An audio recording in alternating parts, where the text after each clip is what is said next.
قوي قوي، وتروح ولسه اوبا يلا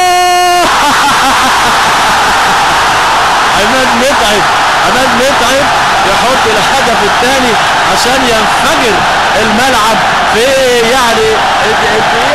يعني 28 من زمن الشوط الثاني. عماد متعب يحط الهدف الترجيح او هدف التقدم من تصميم على كوره، ومن ناحيه قتاليه على كوره، ومن ضغط للنادي الاهلي على خط الدفاع بتروجيت. النهارده بقى عماد متعب يعني ما عملش حركات عشان ياخد ال 10000 جنيه.